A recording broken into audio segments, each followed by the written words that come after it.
Seja bem-vindo a mais um episódio onde nós, da Seja Mais, quebramos toda a desinformação e também desmistificamos a saúde mental para você, unindo conhecimentos da psicologia, filosofia e neurociência.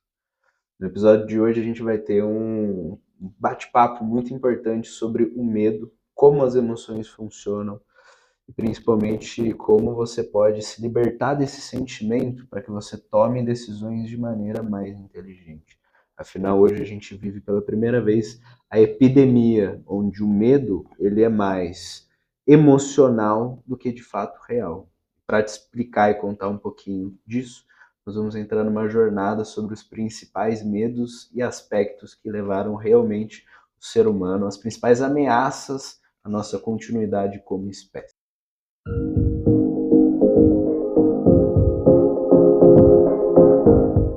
Agora, para começar a nossa discussão aqui, Gão, conta para mim, o que significa uma emoção? Como que ela funciona?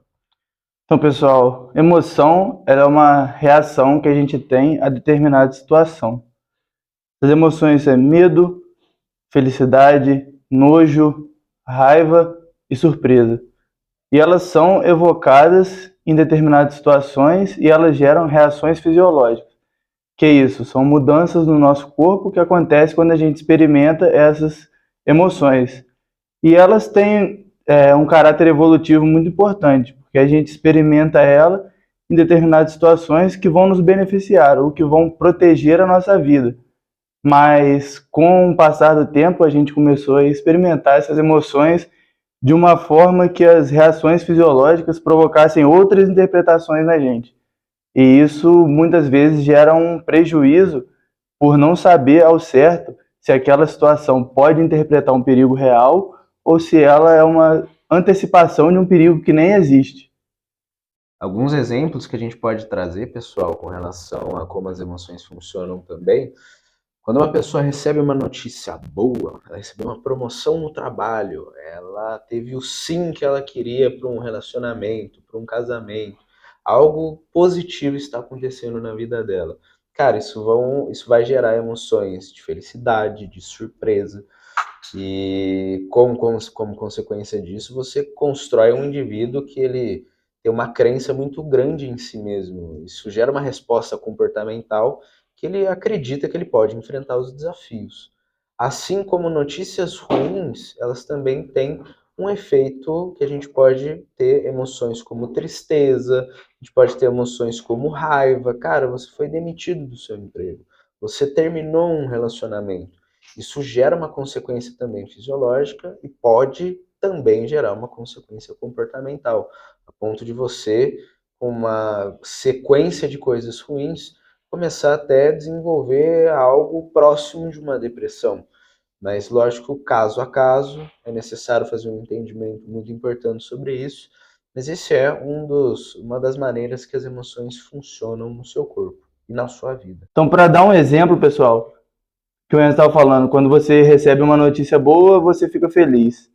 Fisiologicamente, tem neurotransmissores que são disparados, que eles causam reações fisiológicas e sensações de bem-estar e prazer. E através dessas reações, você vai emitir algum tipo de comportamento que ele vai ser reforçador para você. Então você vai passar a emitir ele com mais vezes e aquela situação você vai entender como algo positivo. Então para você não vai ter nenhum problema aquilo. Agora, se você recebe uma notícia ruim e as emoções que você evoca, tristeza, raiva, algo negativo, são ativados neurotransmissores que liberam outros hormônios, igual cortisol, noradrenalina, adrenalina, que são coisas que vão emitir outra reação fisiológica, igual coração acelerado, tontura, algum sintoma que remeta a algo perigoso. E aí você vai começar a evitar essas situações por causa dos sentimentos que ela evocam e das reações fisiológicas que você pode interpretar como perigosas. Importante entender também, tá, pessoal, que vivenciar emoções, as emoções elas não têm uma natureza positiva ou negativa. Lógico que a maneira como a gente interpreta elas, sim. Lógico que a tristeza ela vai ser algo negativo para você, mas a tristeza, a raiva são reações às situações. Então, passar por emoções é normal. Quando aquilo começa a se prolongar por um período muito longo, muito contínuo, aí a gente tem um ponto de atenção que a gente precisa entender exatamente o que está gerando aquilo na pessoa. Sim, essas emoções elas são funcionais dentro do contexto. Experimentar todos esses tipos é normal porque evolutivamente isso fez com que a gente estivesse aqui hoje. Então, se elas existem é por um motivo. Muitas vezes esse motivo que a gente acaba misturando nas nossas interpretações e isso fica distorcido. Então, pessoal, para fechar esse assunto sobre como funcionam as emoções, é possível a gente dividir em três aspectos diferentes, três componentes. A gente tem a experiência subjetiva que é gerada dessas emoções. Seria muito simples se as emoções elas viessem uma de cada vez, onde a gente consegue separar cada uma delas, colocar quadradinho no lugar de quadradinho, círculo no lugar de círculo, mas elas vêm muitas vezes misturadas. Então, você precisa ter uma inteligência emocional para saber interpretar o que você está vivendo.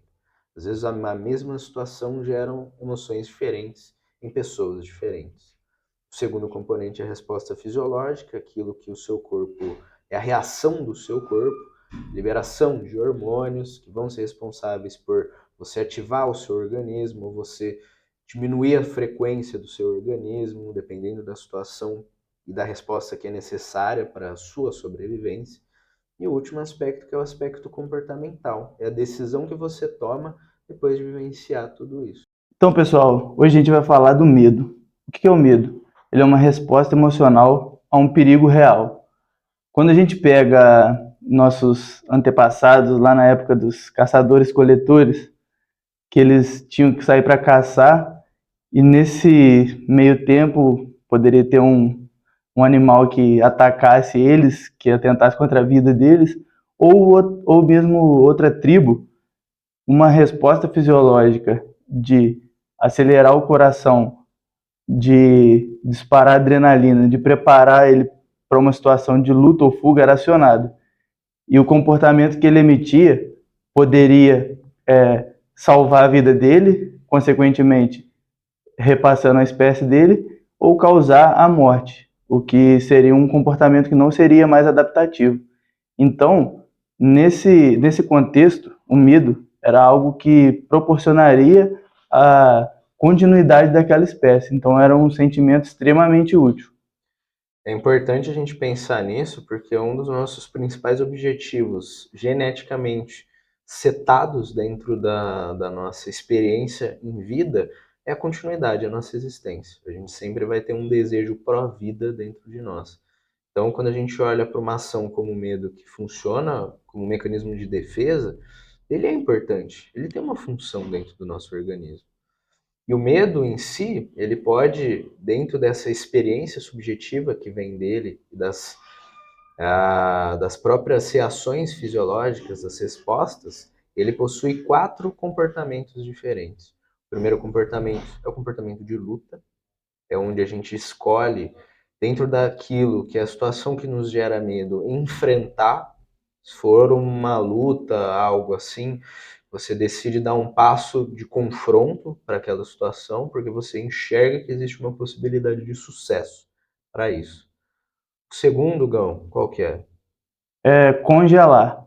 É você não conseguir reagir perante aquela situação. Você simplesmente deixa acontecer o que tiver que acontecer, não vai caber mais como responsabilidade sua, porque você não tem recurso para lidar com aquele tipo de situação.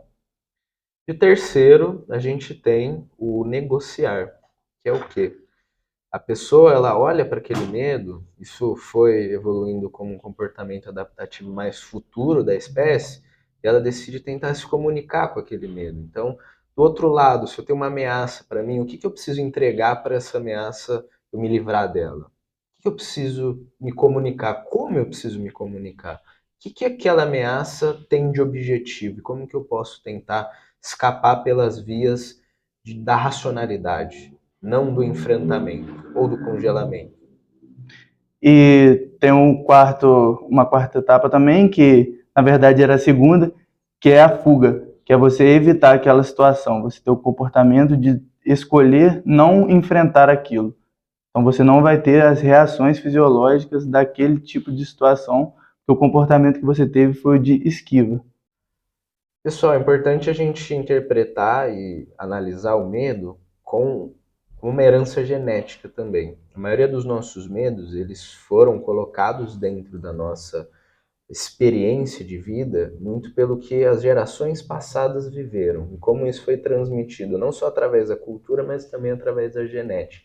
É normal que qualquer pessoa que quando olhe para uma aranha, por exemplo, consiga interpretar que aquilo é algo venenoso, que aquilo representa perigo e tente se afastar daquilo, porque isso é uma herança que a gente herdou dos nossos antepassados que provavelmente viveram complexidades, quando não existiu um consenso de que aquilo era venenoso, aquilo era danoso. E essa experiência gerou esse medo, gerou essa tese de que aquilo é uma ameaça.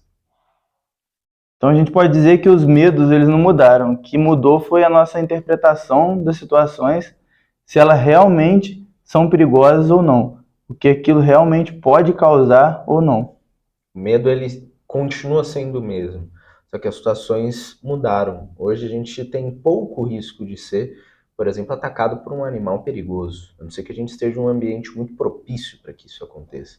A gente tem muito menos chance de ser, por exemplo, entrar em um conflito com uma outra pessoa, embora exista uma pequena probabilidade, perto do que existia antigamente, é muito estatisticamente improvável que aconteça. Como as situações mudaram, a gente precisa ter uma interpretação do que aquela situação ela realmente apresenta.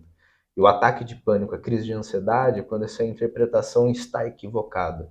Ela tem um consciente emocional muito grande, fazendo com que você não consiga racionalizar mais a situação. Você interpreta perigo onde não existe. Para que a gente possa ter uma visão mais completa do medo em si, como essa emoção funciona, além do que a gente já entendeu do porquê e como ele funciona, a gente precisa ter um estudo sobre quais foram as principais ameaças à continuidade da espécie humana ao longo da história. E é muito interessante que a gente vai fazer uma análise, uma abordagem através de dados, para que você aí do outro lado, que tem uma crise de ansiedade, um ataque de pânico, possa ter uma cama de conforto para caso essa crise venha acontecer de novo e passe por tudo que a gente vai analisar aqui junto com você hoje, todos os dados, toda a história, entenda, poxa, isso é uma ameaça verdadeira ou isso não é uma ameaça? É muito interessante a gente analisar a espécie humana, a gente vai pegar do período do ano 1 até o ano 1350. No ano 1 a gente tinha uma quantidade total de habitantes no mundo de mais ou menos 170 milhões, muito distante do número que a gente tem hoje de 8 bilhões, né? E nesse intervalo de 1350 anos, a população foi para 330 milhões. Perto do que existe no número de hoje, é um número extremamente baixo. E a gente se pergunta, né, por que esse número não crescia como cresce hoje? Porque existiam diversas ameaças reais à humanidade. Não só o que a gente já comentou aqui, mas, por exemplo, no ano 1350, a gente teve a primeira peste, a peste bubônica, onde aproximadamente um terço da população global foi extinta. Isso porque eram tantos mortos que a gente tem uma estimativa tão duvidosa de tantas pessoas que morreram que a contagem é praticamente impossível de se realizar.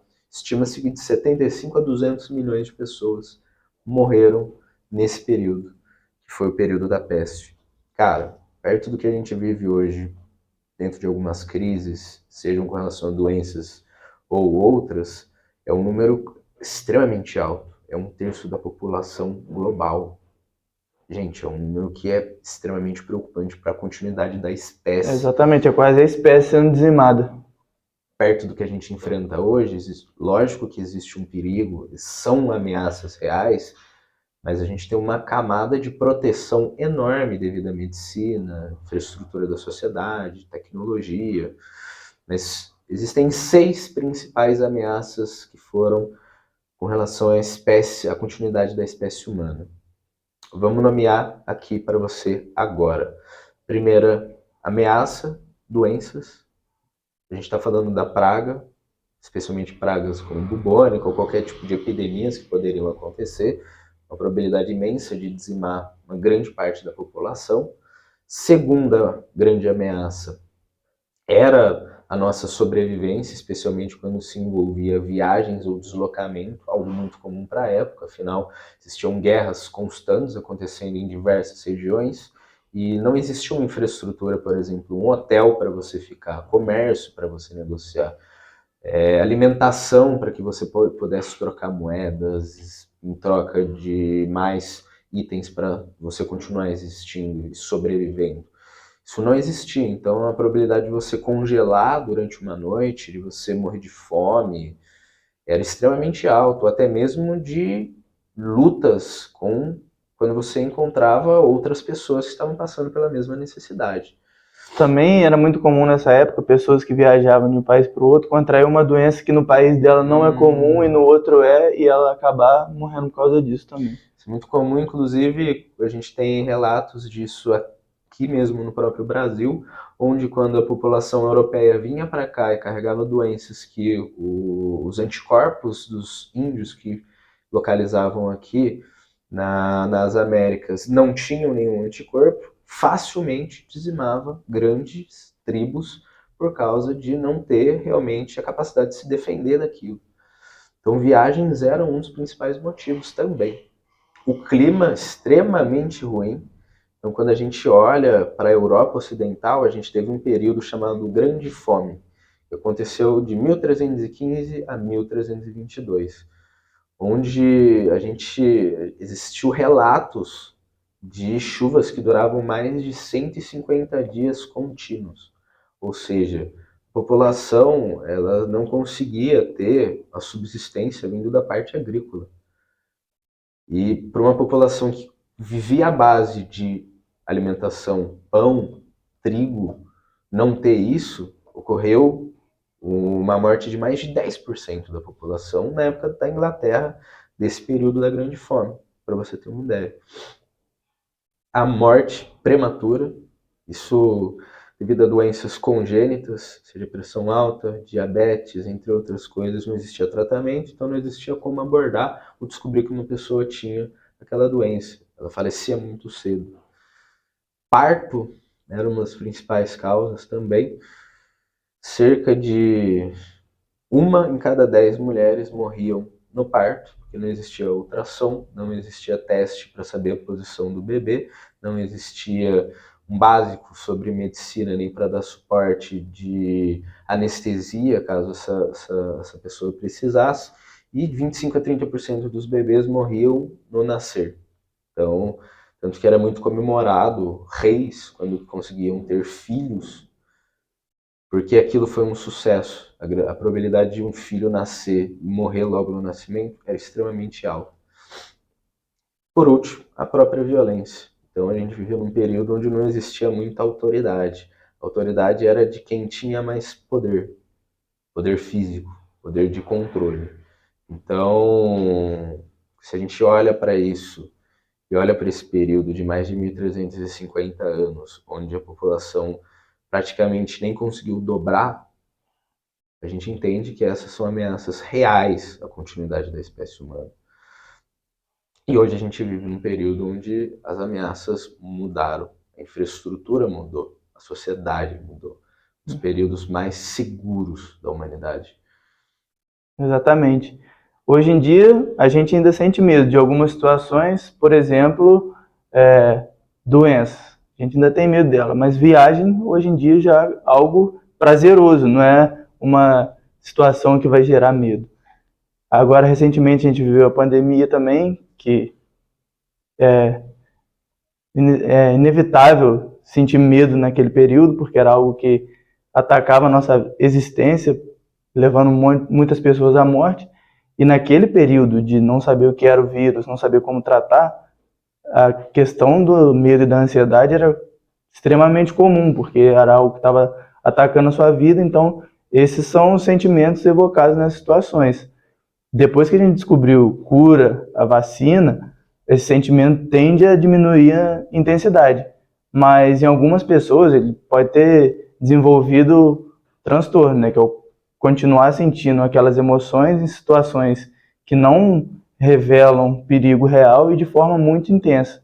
Daí que a gente relaciona o medo à crise de ansiedade, crise de pânico, aos transtornos relacionados à ansiedade. Exatamente. Se a pessoa não existe motivo para ter medo, então aquele medo já começou a se transformar em algo negativo para a vida dela. Está gerando sofrimento, está gerando impacto e principalmente aquilo não tendo uma razão para existir, ele está se transformando em um transtorno. Exatamente. Quando, muito bem o que você falou, gera sofrimento. Quando começa a gerar sofrimento, não é algo que é funcional. Já começa a ser um transtorno que começa a te afetar na sua vida. Você deixa de fazer coisas que você teria que fazer por temer aquela situação como perigosa.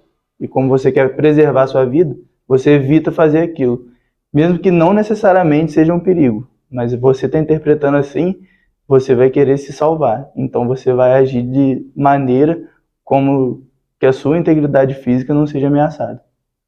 E até é importante a gente analisar essa parte comportamental, por exemplo, quando o indivíduo começa a se boicotar de passar por situações que ele deveria passar, isso já é um sinal de que aquilo pode estar se transformando em um transtorno. Por exemplo, se o indivíduo ele tem que fazer uma apresentação de um trabalho, a pessoa ela tem que passar por essa etapa para concluir um objetivo da vida dela. Só que ela tem tanto medo daquilo, daquela situação, que ela se boicota ao fazer aquilo, ela se auto-sabota, poxa, isso está se transformando em um transtorno. Isso que é um sofrimento para você, chegou ao ponto de afetar até a sua capacidade de reagir àquela situação. E como que a gente traz isso para a terapia? Na terapia a gente busca reestruturar essa, essas sensações, reestruturar a maneira como que a gente interpreta isso, para identificar qual situação evoca esse tipo de sentimento e aí o que a gente faz como comportamento disso. No processo terapêutico, a gente busca separar o que é a emoção do que é o fato. E para isso a gente tem que entender qual a situação que o paciente está vivenciando, qual a situação que está gerando aquela emoção, entender o que ele interpreta daquilo para a vida dele, se é algum perigo real, daquele perigo, o que, que pode acontecer com ele, o que pior poderia acontecer caso fosse verdade o que ele pensa. Mas caso não seja realidade, por que aquela situação causa aquele medo? Então a gente tem que entender todo o contexto para poder aplicar algumas ferramentas cognitivas e comportamentais que possam fazer com que ele aprenda novamente que aquela situação não representa aquilo que ele acha realmente. Perfeito. É até importante a gente analisar essa expectativa. Quando você tem medo de alguma coisa, legal, tudo bem ter medo. O medo ele existe, ele é normal, ele é uma emoção que você vai vivenciar. Mas quando você tem uma expectativa de um comportamento que você queria ter, mas você não consegue ter por causa do medo, cara, aí sim tá um cenário onde a gente pode ter a terapia como uma ferramenta para mudar a forma como você está interpretando essa situação. E a gente tem que analisar o contexto todo da pessoa, porque muitas vezes não é só aquela situação que vai gerar um medo, que vai gerar uma ansiedade. Ela pode começar a afetar outras áreas da vida. Então, por isso que a gente faz uma intervenção contextualizada, bem precisa, para entender num âmbito muito maior o que aquilo está causando. Pessoal, antes de fechar esse vídeo aqui, assim como prometido, para você que passou ou está passando por uma crise de ansiedade, crise de pânico, quero que você tenha uma cama de conforto, de conhecimento, para que você possa ter segurança de analisar uma situação que você está vivenciando frente a todas as ameaças reais de continuidade da espécie humana que a gente apresentou aqui para você e confrontar essa situação com conhecimento. Ou seja, quando a gente olha hoje para a espécie humana, a gente vive o período mais seguro e estável da humanidade. Quando a gente demorou mais de 1.500 anos para sair de 170 milhões, para ir para quase ali os seus 800 milhões de pessoas no mundo, Hoje a gente vive um período de crescimento onde a gente aumenta 1 bilhão de pessoas a cada 12 ou 13 anos. E encontra-se num período mais estável da humanidade possível. Período onde a gente apresenta uma medicina incrível, a gente tem infraestrutura da sociedade extremamente consolidada, que não permite, na maioria dos casos, brigas, preza pela proteção do ser humano a todo instante. E também a gente tem uma tecnologia fantástica que nos permite coisas incríveis, tanto no nível de segurança quanto também de continuidade da nossa espécie, de aproveitamento em qualquer campo, seja ele até o campo agrícola, até as comunicações. A tecnologia está ali para nos ajudar, especialmente quando a gente olha para a espécie humana em si, a evolução, estabilidade. A gente não passa, não vive um período onde existe uma dificuldade enorme de acesso à alimentação porque não existe aonde conseguir. Não, a gente tem acesso, é só ir no supermercado. Uma pessoa normal consegue fazer isso. Lógico que a gente tem exceções e tem muito a evoluir. Porém, isso, a maioria das ameaças, elas já começaram cada vez mais a se tornar inexistente no nosso contexto de sociedade hoje. E pela primeira vez, se a gente for analisar a expectativa de vida do ser humano, que naquela época do ano 1, 1350, era em torno de 30, 50 anos no máximo, hoje, dados do IBGE atuais, de 2020, a nossa expectativa como brasileiros é de 77 anos. Para chegar a essa idade, sabendo que essa é uma expectativa média de todas as pessoas, cara, é incrível. A gente vive o período de maior estabilidade do ser humano que ele já vivenciou ao longo de toda a história, de toda a humanidade.